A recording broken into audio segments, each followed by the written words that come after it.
Dr. Bitecofer, can you hear me? Yeah, I sure can. Can you hear me? I can. Thank you for joining us. Hey, thanks for having me. Yeah, we're delighted to have you here. So, by way of brief introduction, we talked about you a little bit in the overall introduction, but Rachel's the assistant director at the Wason Center for Public Policy at Christopher Newport University, and also a senior fellow at the Niskasen Center. I'm not certain the pronunciation. Rachel, you have an interesting desk plate. Tell us about that. I have an interesting what? Desk plate, something on your desk. I have an interesting desk plate, something on my desk that you can see? No. I've seen it in some of the coverage of you in previous stories. Oh, I'm just guess I'm not familiar with the lingo. Like a nameplate on your desk. Oh, that. Yeah. No, I definitely do. I actually hid it from you guys. We'd love to see it if you don't. Yeah, I was like, what the hell is a desk plate, dude? Yeah, no. That's my desk plate, and it's also, the thing that I do every day. So, Harry has spent the better part of an hour sort of beating up in a congenial fashion on Nate Silver. So we'd ask that you go slightly easy on him. We did invite Silver and 538 to participate in the conference, but they did not accept. But can you give us, before we dive into the meat and bones of it, just a little bit of an introduction about you, about your organization and what it is that you do?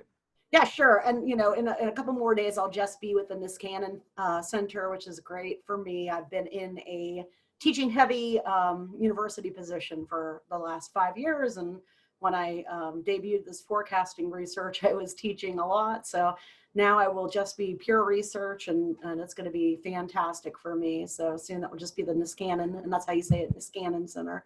So, but anyway, yeah, my stuff it's a bit different, right, than what Crane and Silver and most of the people on this webinar are into.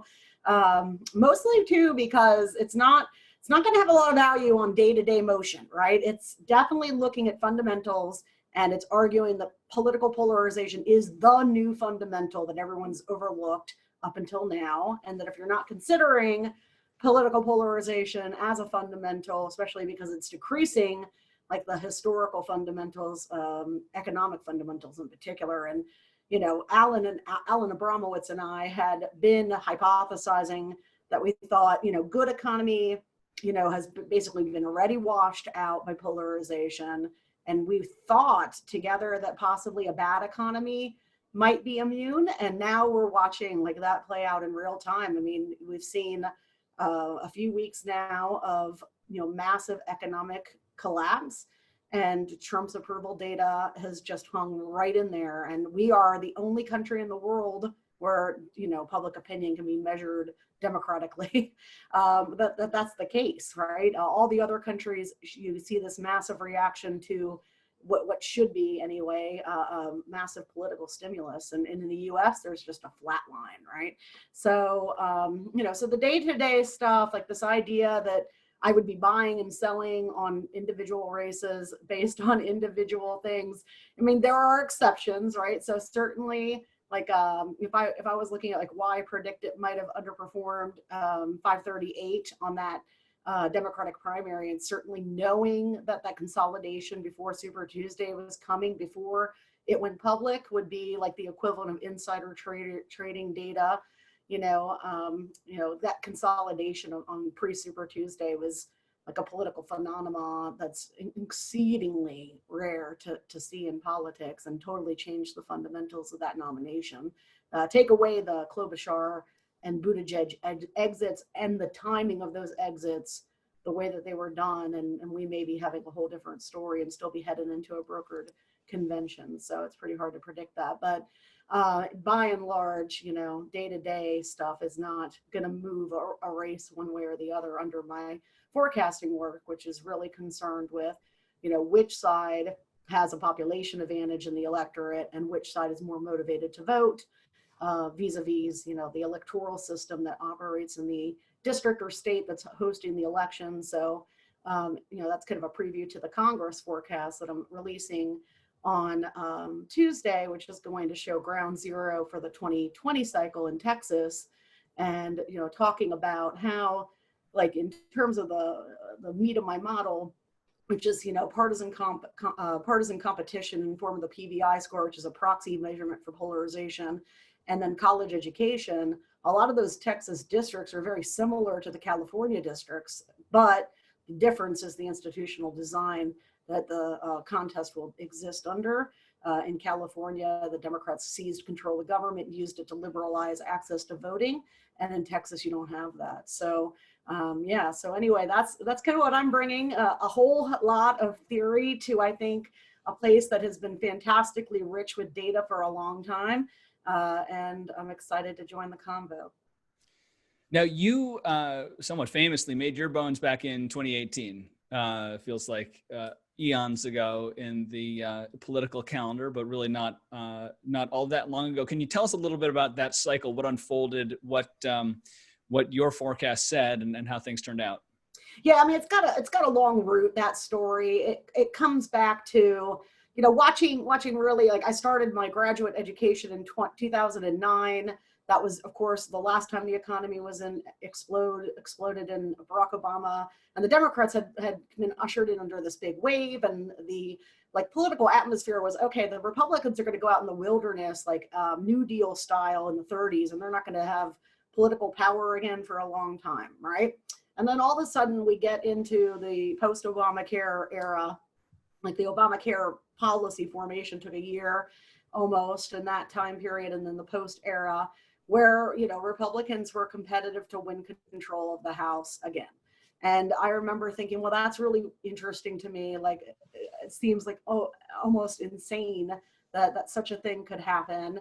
And then when the predictions started to creep up into the 40s and 50s and 60s, I was like just mind blown. But anyway, when the results came in, like the collective story was, Obama overreached on this healthcare, reform plan, and the middle class white independents basically, pushed back, and there was this independent revolution, which is fine. I mean, it's a fine explanation theoretically. It's a great explanation. It's like the long greatest story that's ever been told in American politics. It just happens to be wrong in terms of what the data suggests, which is that the Obama coalition was like, yeah, thanks for that healthcare reform, dude, and have fun at the altar, but I won't be there with you on election day. And some of that's the voters, a harder coalition to mobilize, but also most of it is incompetence in the Democratic campaign electioneering system.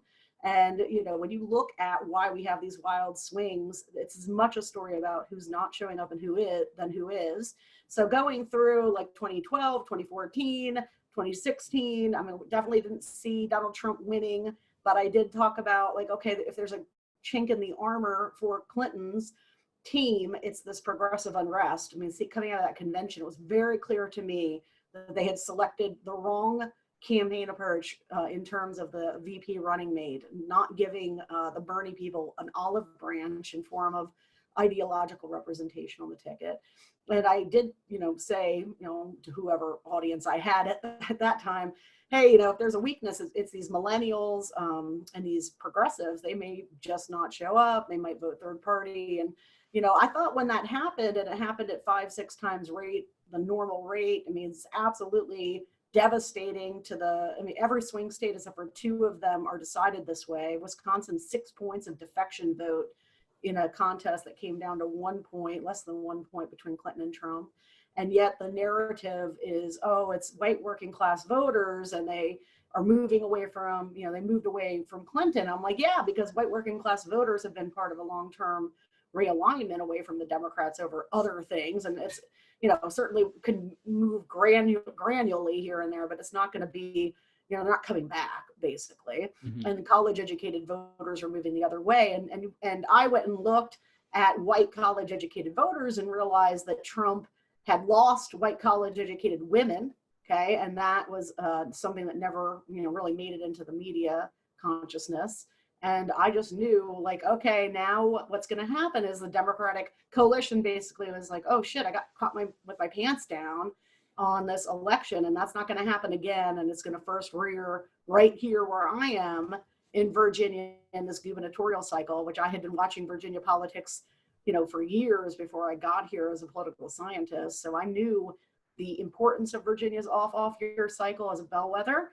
And I anticipated like all these suburban House districts and suburban areas are just going to have massive turnout increases. And, that's of course what happened. And so after that, I said, I'm going to quantify what happened. And I built my model backwards on that cycle and then built it forwards, looking for, okay, where are all the places that look like they have this latent population that can surge, and with education being a major predictor of that surge, because it's people who are college educated who are most finding Trump stuff most abhorrent. And so that's why I knew months and months in advance that the wave being predicted was way too small. The conversation when I released was a very serious convo about, could they get the 23 seats, 21 or 22 districts were Clinton districts that were held by Republicans. And so everyone was pretty, in agreement that they'd get somewhere around there, but would it be quite enough to flip? And I was like, no, those are all like in the bucket, right? The question is what on top of that is coming? And here's all the places that I think it's going to be based on this negative partisanship surge of my theory. Yeah, I mean, your theory, I think it's safe to say, suggests that just about everyone else does this for a living is looking in the wrong place. That their whole kind of electoral model is flawed, fatally flawed, and they're going to continue to have these kind of big whiffs, these macro whiffs in their projections if they don't kind of have a more full reckoning with that and focus more on issues like polarization and turnout. Assuming that your forecast does well again in 2020, and eager to see that House forecast that you're about to be putting out.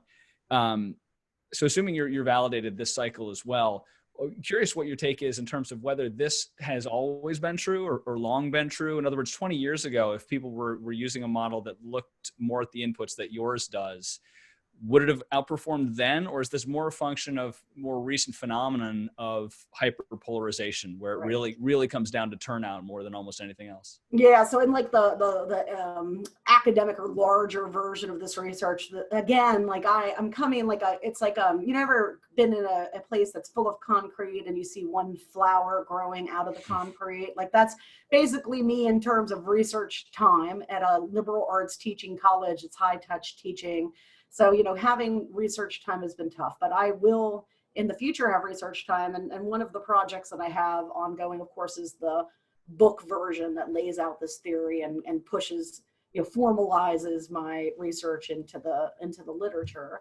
And with that, like what's interesting is like the models that you're usually what you want to do is back test your model and have it work the whole way back the line.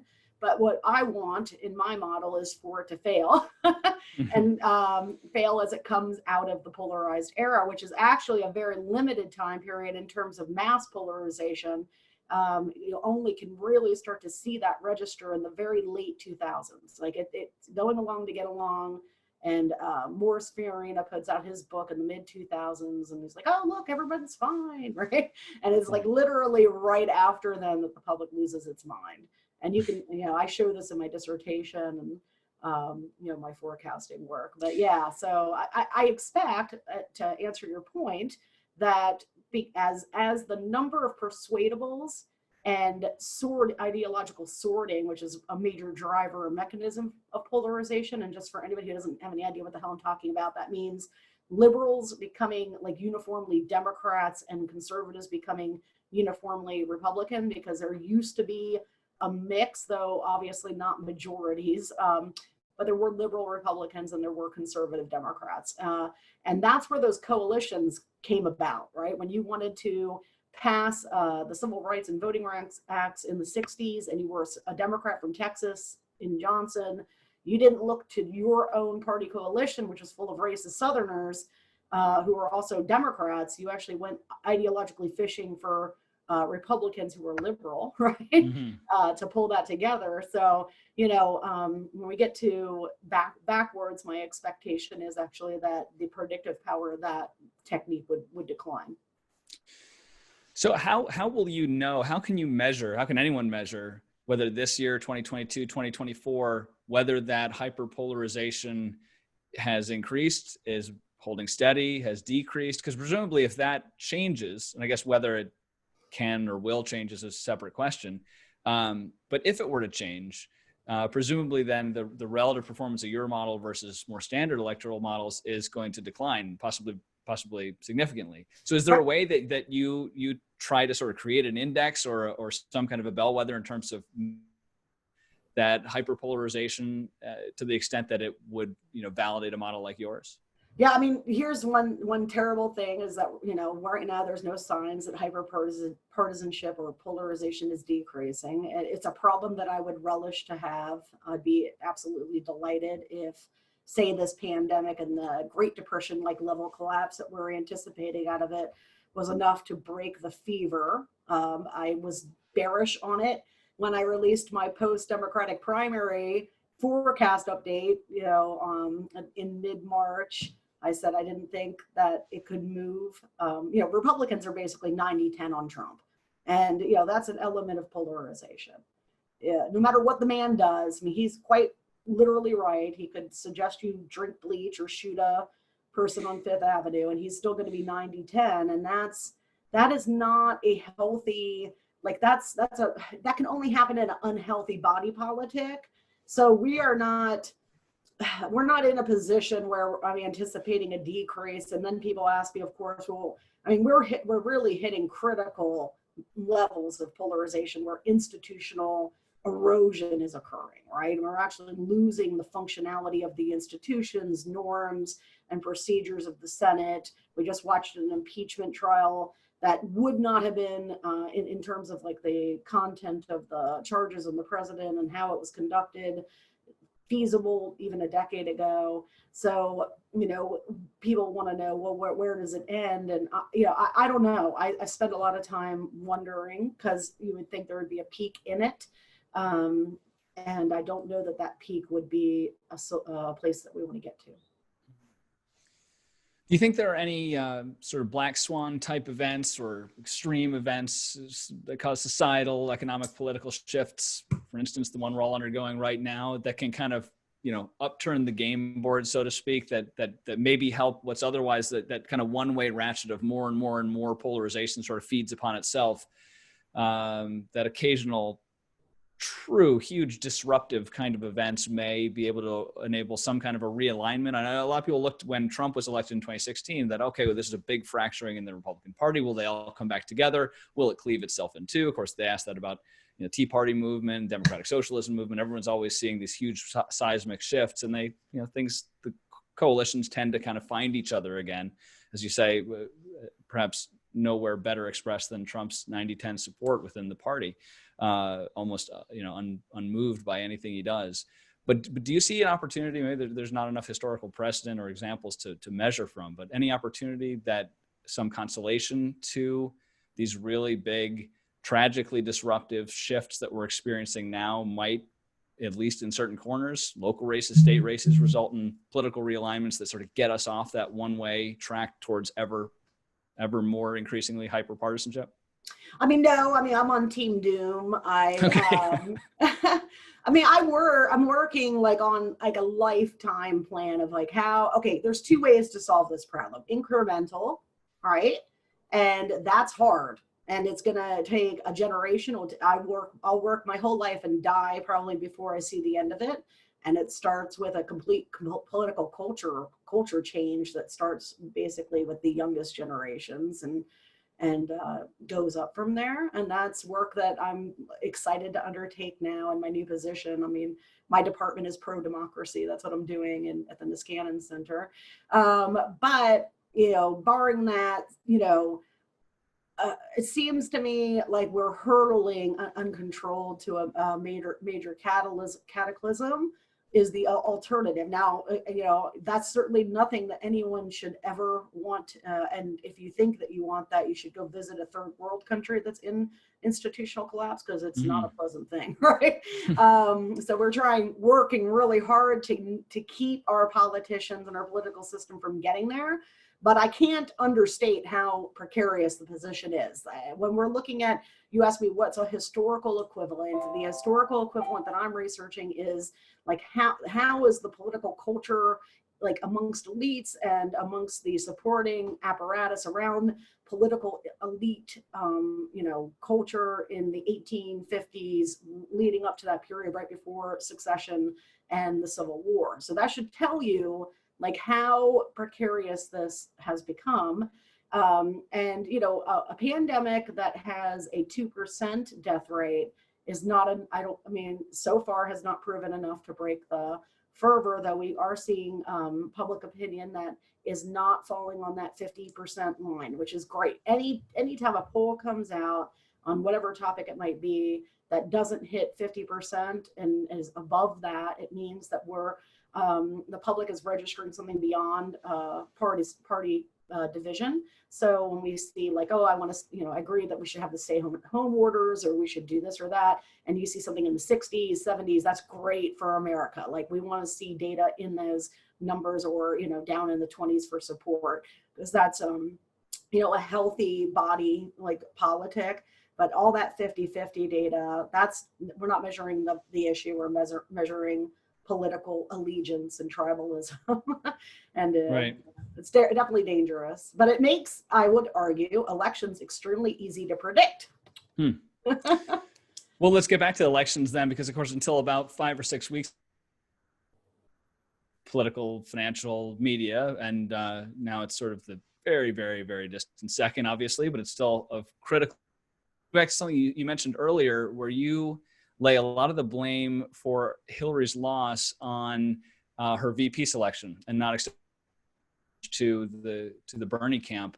Do you see that mistake potentially being repeated this cycle? In other words, if they pick someone that Bernie supporters, the more left progressive wing, disapproves of, could that be the difference maker again in this election? So here's the difference atmospherically. Like I said, in 2016, the atmosphere for Democrats and the Democratic coalition, which by the way includes independents, was that Clinton was going to win for sure, that their individual vote didn't matter, even if they were in a state like Wisconsin, which was going to go blue for sure. So I think voters felt empowered to vote with their hearts in a way that they definitely would not in this cycle, in this environment. And then of course you have the turnout factor. So for all the people who did cast a protest ballot, there were others who didn't show up to vote at all. And so, my research and the election since Trump quantitatively demonstrate this, that, that's going to be different, right? But here's where the real difference will lie. And I think that the choice of VP can serve as a purpose. Like, the old system and model for VP was, it's just some symbolic position. The relationship between the president and the vice president is a major factor. Maybe picking somebody from a state that's hard to win is helpful, but really beyond that, it's just blah, right? And I'm arguing, okay, no, actually, especially for Democrats who have this fractious coalition that won't just vote for Donald Trump, no matter what, because that's what happened with Republicans, right? There was a lot of evidence that they were like, oh, I'm not going to vote for this guy, but ultimately 90% of them did, right? And 90% of them will again. But Democrats are it's a whole different, they're very different parties, as the Grossman-Hopkins book, which you really should read, it's called Asymmetric Parties, kind of lays out a theoretical framework for why you would expect Democrats to have a harder time towing the line, even in a more intense environment. And they're going to be targeted extensively, much more rigorously than they were in 2016, because the GOP saw the Russian propaganda, disinformation, misinformation strategy and realized how effective it was. I mean, it's a very smart strategy. It's not exactly ethically wonderful, but winning elections, winning is winning. And so they're going to invest, my guess is millions, I mean, possibly $20 million on targeting disaffected independents and progressives to play the corruption sense of the DNC, corruption about Biden, moderation, and try to replicate basically the 2016 environment in which that third party voting allowed Trump, who's really a plurality president, he can't break 50% in approval in any of the swing states. So how do you elect a guy who can't break 50%? You've got to bring the winning vote margin down. It's a simple math problem, and there are no dummies over there in the RNC. So if I can figure it out 2 years out of the campaign, ahead, I'm sure that they did too. Do you have a prediction on who Joe picks? No, I don't. I mean, I have preferences, and I've made them very obvious. I publicly advocate all the time about, hey, this is how elections function in the polarized era. You have maxed out like your persuasion like capacity with a Biden nomination. There's no more like efficacy from reaching out to white moderates. So at this point, like the weakness in the Democratic playbook is turnout amongst the marginal parts of the coalition, so voters under 30 and non-white voters. And so do things that will emphasize and heighten that. Ideological representation and racial representation are probably the two best ways to achieve that on the ticket. So if you're advising the presumptive nominee, who would you tell him he should pick? I would say go with Kamala Harris or Stacey Abrams. Which is exactly the opposite of what Chuck Todd would tell him to do, right? Yes. And we have an interesting theory called the Chuck Todd theory of elections, don't you?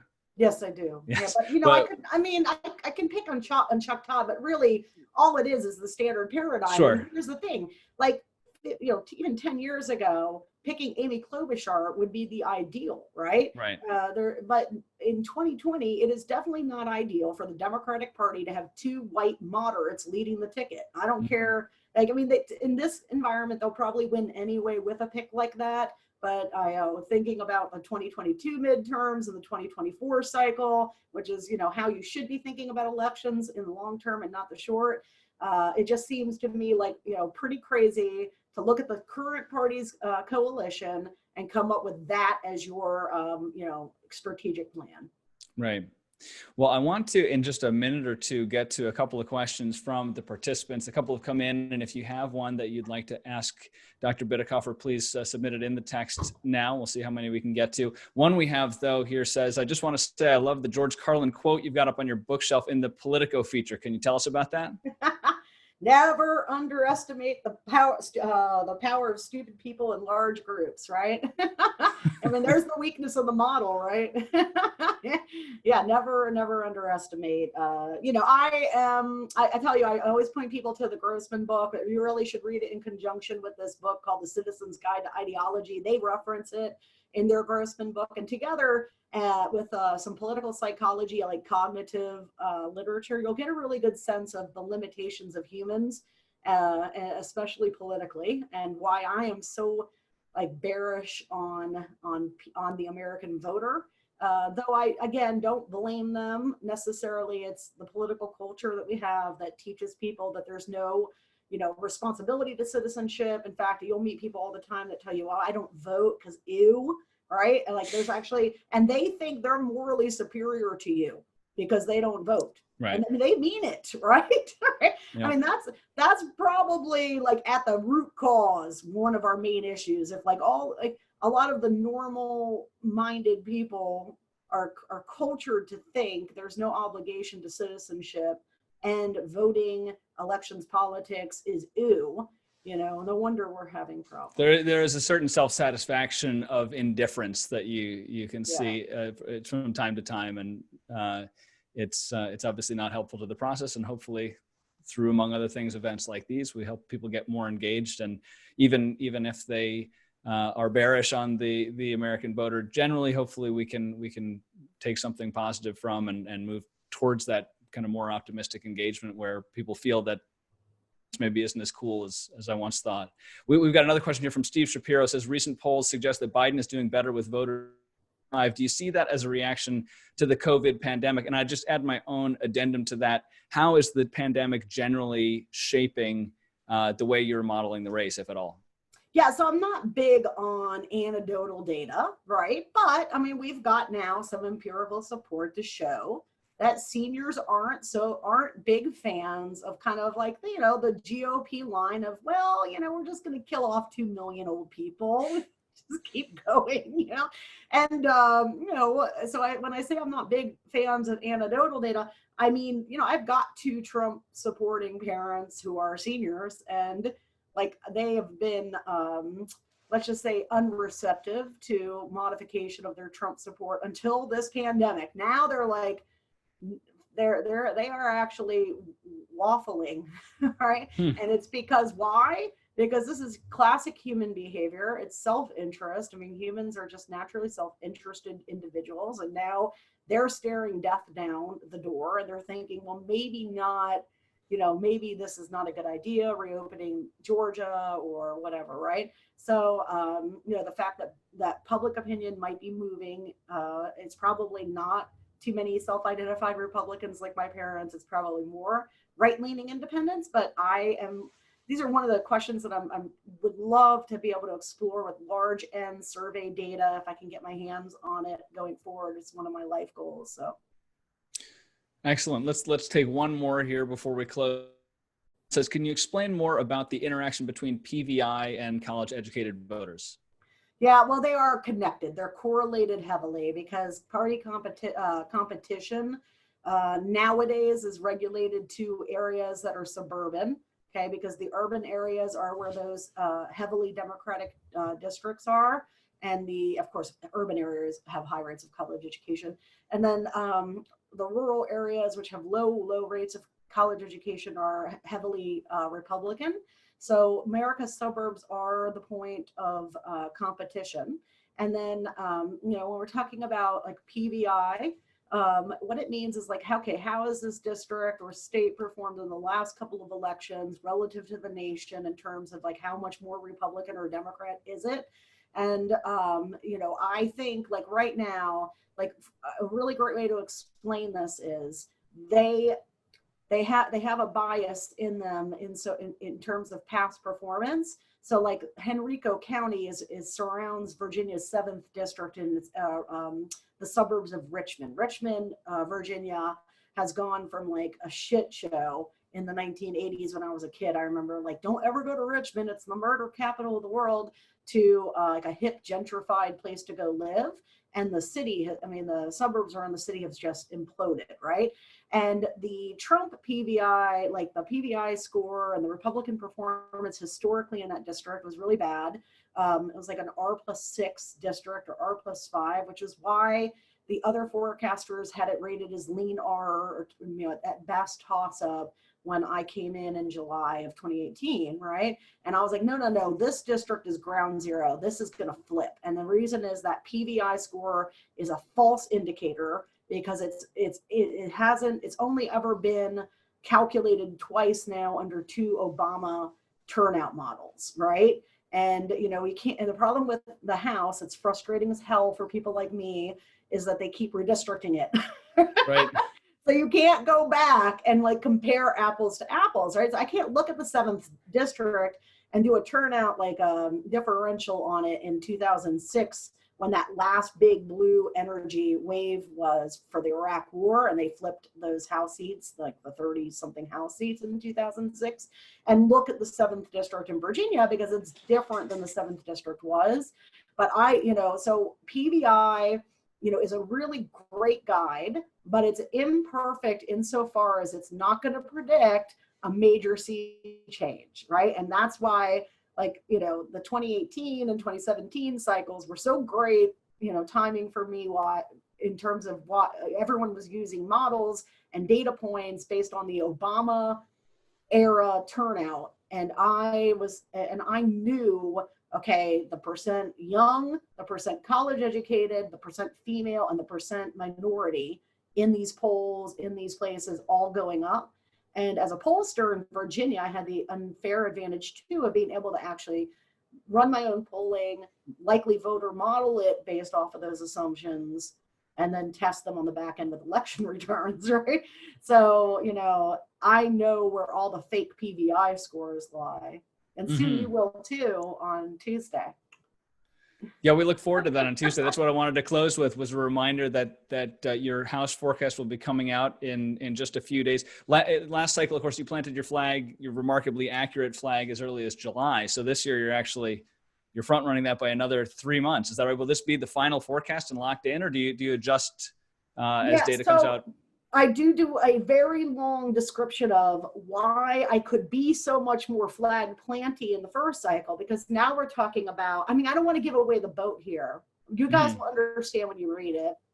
This one is going to require some updating.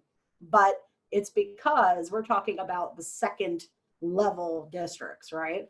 And there's just, it's not like, they're not like red alert, hey, warning sign, you know what I mean? So it's going to require seeing, it talks a lot about how this is the Democrats are masters of their own fate, which should terrify the hell out of anybody that cares about Democrats winning, because they suck at that. So like, if I was to run the Democratic campaign apparatus and the messaging strategy and the campaign strategies, then all these district rates could be final, right? I have to wait to see, like, I know a lot of like the innovations, I mean, I'm not the only person that's argued for them. I know others have too, but innovations have been implemented in places like the Wisconsin State Supreme Court race.